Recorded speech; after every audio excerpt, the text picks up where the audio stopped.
To kickstart the second half of the Team Quadrilla Marble League in Season 5, we have a classic event here in the Quadrilla Descent. This head-to-head physical event made its debut back in Season 2, has been in every iteration of the A Division and the B Division since then. And for this event, I will be joined by a very special guest in the commentary box. Please welcome the Emperor. Special? Me? You shouldn't have. Well, thank you. It is an honor to be here for one of the thrilling events of the Quadrilla Marble League, the Quadrilla Descent. As you can see, the tower that will face our competitors here in front of us. You get 1 point for each layer you make it down. If you jump off the track on one of those levels, you get that amount of points as well. And so there's 1 through 8, the 8 rows of the tower, and then a catch basin at the bottom, worth 10. As you can see, our standings here, the Rosebloods lead the way, 2 points clear of the Deep Divers, and another 8 clear of our host, the Venomous Vipers. But it is still a really competitive season with a lot on the line here as we start the second half. The demonstration run between the Snake Eyes and the Copperheads will show how this event goes. Many teams have multiple medals in this event. They have the Golden Cheeses, Deep Divers, even Venomous Vipers if you're counting the B Division as well. And one of the Copperheads up there, I think in the 2, lost a marble early on. Meanwhile, all 4 of the Snake Eyes will get to the end. That is a perfect score we're seeing here in the demonstration run. So pretty much by default, they will get the win here. But it's not just about getting down the tower yourself. You also want to prevent the other team from getting a high score as well. You want to be on the offense as well as the defense. And for the Copperheads, it's only going to be 32 points for them. It's based on the differential for your rankings from 9th to 16th and 5th to 8th in the quarterfinals. So you really need to prevent the other team from doing well as well. Now onto the main event with Team Atlantic and the Poison Ivy here, and off they go. You see starting to get shaken up a little bit from side to side. Looks like the Poison Ivy have at least 3 going. They get 4 to the finish line, and that means for sure the Poison Ivy will be advancing to try and claim perhaps their 3rd medal in this event. They have 2 so far, none on the season. So this would be huge for them if they can get the solid points haul. Yes, indeed, and a perfect score here. Team Atlantic lost 1 up there in the 3, and that was their undoing here. Their differential will be -7, despite a very high score, but it's not to be for Team Atlantic. Now, Maze Runners and Cold Fusion, an ex-Lotus team matchup here. Maze Runners coming off a gold and a silver in the last 2 events. Oh, early losses for both teams here. And the Cold Fusion have 2 going, so do the Maze Runners. Will all 4 of those marbles get to the end? Yes, they will. So it's all about the marbles that didn't finish. And I feel like all 4 of the other marbles didn't manage to get very far down the tower at all falling off or getting stuck in the 2 zone or the 3 zone. It's hard to tell who's going to get advancement here. There's one of the Maze Runners stuck there in the 2, but we'll have to see. It's going to come down to that, like within a point or so, and it is 3 and 2 for the Maze Runners non-finishers, and a pair of 2s for Cold Fusion, so that's going to make the difference. While in heat number 3, the Golden Cheeses and the Green Supreme, 2 teams that have medaled in this event, looking for another one, as we see another team deploy the alternate strategy of switching your last marble side up there, and it seems to be working out better for the Golden Cheeses. Look at this! All 4 of them down, only 1 for the Green Supreme, and that is a supreme defeat for them. Yes, indeed, the Golden Cheeses, 2-time medalists in this event, won it back in Season 2, and they will get advancement here over the Green Supreme. 2 of the Green Supreme getting stuck together there in the 5 zone, and the other one falling off in the 7. That sealed their fate. Despite a finisher there, that's a pretty poor differential, letting all 4 of the Golden Cheeses make it to the end. And now, on to the 4th heat. Rosebloods and Efficient Eggs here. Rosebloods, the championship leaders, just took it from the last event. Oh, they'll have one they're down 1 already! This looks to be, the Efficient Eggs, they do lose 1 at the end, they lose 2 there, but they do get a pair of finishers. But the Rosebloods lost 1 early, and they lost 2 early, that could be their undoing here, and leave the championship door wide open for teams like the Deep Divers and the Venomous Vipers. 34-24, the Efficient Eggs with an efficient victory over the Rosebloods, who could not draw first blood here in the second half. Yes, indeed. Now, Valley Dashers and the Shadow Riders here. Neither of these teams have medaled in this event before. Oh, two of the Shadow Riders falling off in tandem on the same level, and everyone's come to a stop. Goodness. One of the Valley Dashers is going to get pushed by one of the Shadow Riders, and they will get pushed all the way down to the finish. I think that pretty much secures the Valley Dashers' victory here with one finisher and two of the Shadow Riders falling off very early. With a pretty low-scoring match all around here. All the marbles seem to get tripped up fairly early on in the tower. 19-15, the differential. Not going to kill the Shadow Riders, but it is a low-scoring affair there that the Valley Dashers will win. Now the Deep Divers getting ready to take on the Pumpkin Patch in our 6th heat of 8. And two pairs of two splitting off there. The Deep Divers get stuck early, and look how they block! They block their teammate as well as one member of the Pumpkin Patch, and the Pumpkin Patch are going to stroll to a victory here over the 2nd place team in the championship. That's a huge upset in the 6th heat. The Pumpkin Patch have never done well in the Quadrilla Descent before. Deep Divers, one of the strongest teams in this event, and well on top in this season, but they're going to suffer a 15-point loss here with 3 finishers for the Pumpkin Patch, only 1 for the Deep Divers. And the Pumpkin Patch celebrating here with that victory here. The Deep Divers had such a good opportunity to pass the Rosebloods, but they're going to do worse than them in this event. And now Venomous Vipers and Treat Fleet Vipers have a huge opportunity here. Oh, 3 of them are stuck though. 3 of the Venomous Vipers are stuck. Meanwhile, all 4 of the Treat Fleet are going, and it's going to be a perfect score for the Treat Fleet. The last place team in the championship has dethroned our host team.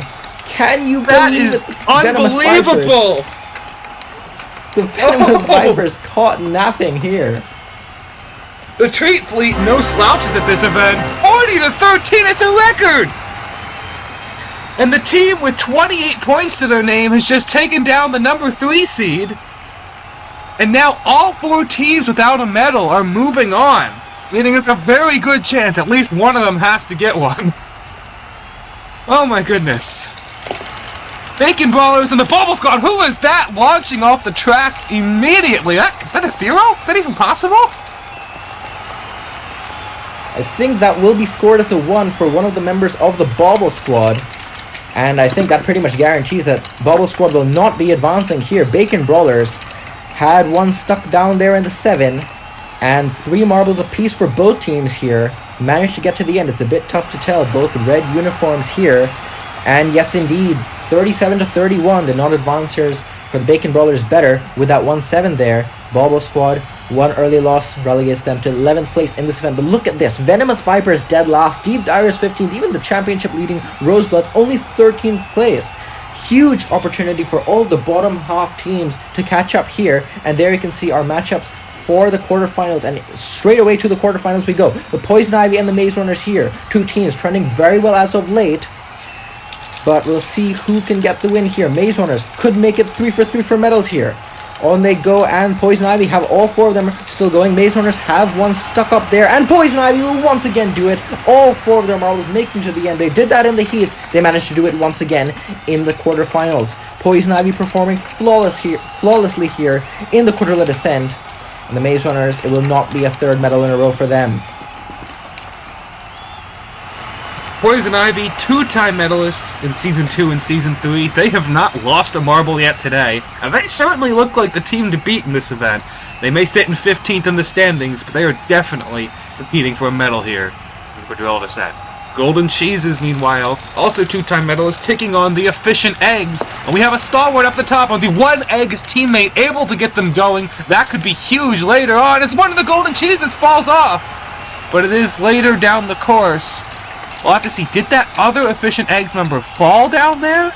Or did they complete the track and get down all 10? This is going to be a fairly even matchup, I must say. The Efficient Eggs did have 2 finishers. A 3rd one, did they? Yes, they did, and that would get them the victory. 32-24. Golden Cheeses, I thought, might have had it with getting 2 of the Efficient Eggs stuck, but one of them managed to get themselves dislodged and get all the way down to the end. So the Efficient Eggs also have a chance at their first medal. They will face the Poison Ivy. Now, Valley Dashers and the Pumpkin Patch here. Oh, and 3 of the Pumpkin Patch are stuck in the 2, and this should be an easy victory for the Valley Dashers. Just to add insult to injury, they will get 2 finishers here. Pumpkin Patch will get absolutely none. And an absolute drumming here for the Valley Dashers. They will move on to the semifinals. Valley Dashers seeing what the Treat Fleet did, be like, yeah, okay, we see you, we'll copy that. And that's proven to be an effective strategy. If you can stop them early in their lane when it's just them, it's a good way to wall them off. Speaking of the Treat Fleet, here they are in our final quarterfinal, taking on the Bacon Brawlers for a shot to get top 4, as one of them leaps off fast, and they're not able to successfully pull off the same strategy as last time. However, they have more... Oh no, they do lose one in the final run, but they have more finishers down at the bottom, it looked like. I'd say that one split early, though, is going to cost them. It looks like the Bacon Brawlers might have a slight edge.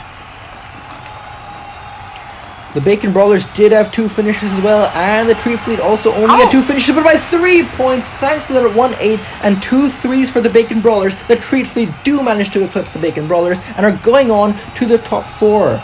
Bacon Brawlers only by 3 points. They will miss out. They will get 5th place in this event. Then it's the Golden Cheeses, Maze Runners, and the Pumpkin Patch for 6th through 8th. But the Treat Fleet getting those 2 Bacon Brawlers stuck in their tracks. That is their ticket into the semifinals. And they also have a chance at their first medal of the season.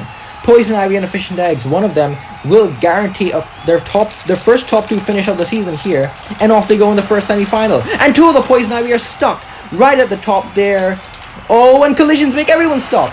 The Efficient Eggs still going though, and they will get 2 finishers. And really good contact there at the bottom, getting the Poison Ivy stuck and preventing them from finishing. I think the Efficient Eggs already had the upper hand by that point, but just to secure it, the Efficient Eggs will move on to the final. They will get their first medal of the season here in event number 9, and Poison Ivy are going to have to settle for the bronze medal match.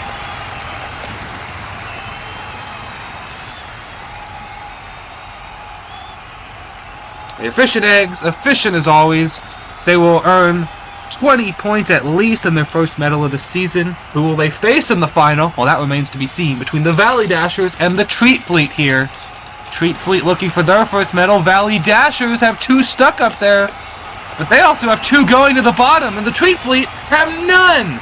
The Valley Dashers might be dashing their way straight to a guaranteed medal here in the semifinals. We'll have to see what the final score is, but they get 2 finishers. The Treat Fleet lose them earlier, and I think the Valley Dashers have done it. 24-17. Those 2 finishers clutch up for the Valley Dashers.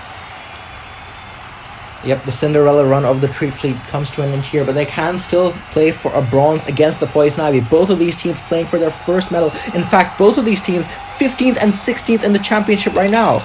Well, one of them will stand on the lowest step of the podium here today, and 2 of the Treat Fleet are stuck in the 2 zone. And the Poison Ivy, oh, they're trying to get some finishers. It's not going to happen, though, for the Poison Ivy. Oh. Treat Fleet will get 2 finishers, so this might swing right back into the Treat Fleet's favor. It's going to come close here. I think the Poison Ivy had a couple of them fall off in the 7. One of them got stuck in the 7 right at the end there. Couldn't manage to make it to the end. Meanwhile, Treat Fleet are going to get 20 points from those 2 marbles alone. So what's going to be here? Is it enough for them to get the bronze? Yes, it is. 24 points by 1 point. They will beat the Poison Ivy, and the Treat Fleet will stand on the lowest step of the podium. What a run by them. Yeah, that's gotta be such a sweet treat. Finally earning a solid points haul here for the Treat Fleet. And now for the final, the Efficient Eggs, the Valley Dashers, who wins the first goal of the second half. It's relatively even so far, but it looks like the Valley Dashers have a couple stuck up there. Oh, but they get 1 finisher. Can they get a second? They do! The Valley Dashers are the only ones with finishers, and I think that should ice it for them. Yeah, the Valley Dashers, I thought they might have only had 1 finisher at the end there, but one of them curling right back. And if they didn't already seal it by that point, I think this all but confirms they will capture gold in the Quadrilla Descent. 25 points to 20 in the final score, and that will be the points they get after this event as well. Valley Dashers on top in the second half so far.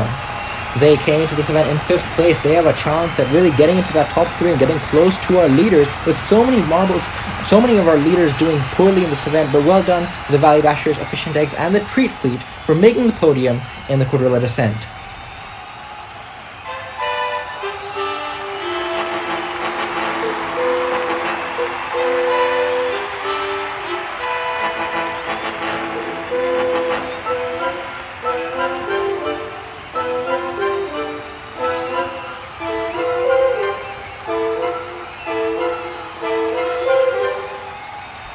So after event 9 of 16, the Rosebloods still hold the lead by 4 points over the Deep Divers. Valley Dashers jump up into 3rd place, and it's the Venomous Vipers, Maze Runners, and the Bacon Brawlers in 6th place.